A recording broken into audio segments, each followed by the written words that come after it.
ಮಂಡ್ಯ ಜಿಲ್ಲೆ ಶ್ರೀರಂಗಪಟ್ಟಣ ಸಮೀಪದ ಗಂಜಾಂನಲ್ಲಿ ಇಂದು Sumalatha road show ಮೂಲಕ ಮತಯಾಚನೆ ಮಾಡಿದ್ರು.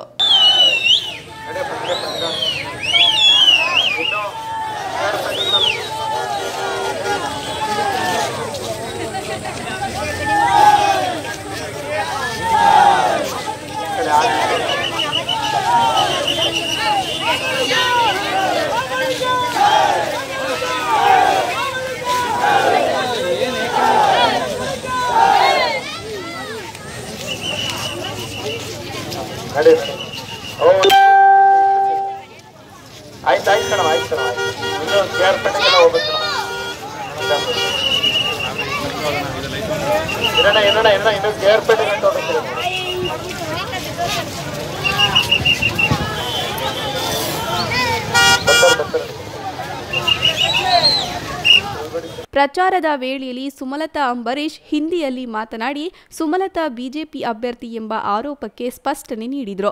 ಹಿಂದಿಯಲ್ಲೇ ಮುಸ್ಲಿಮರಿಗೆ ಸ್ಪಷ್ಟನೆ ನೀಡಿದ ಮತದಾರರಿಗೆ ಬಿಜೆಪಿ ಸೇರ್ಪಡೆ ಅಭ್ಯರ್ಥಿ ಕುರಿತು ಸ್ಪಷ್ಟನೆ ನೀಡಿ ಬೆಂಬಲಿಸಿ ಎಂದು ಮನವಿ ಮಾಡಿದರು.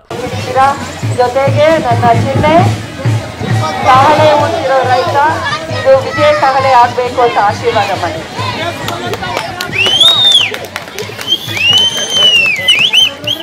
ಇದೇ ವೇಳೆ ಗಂಜಾಂನಲ್ಲಿ ಜೋಡೆತ್ತುಗಳು ಸಾಥ್ ನೀಡಿದವು.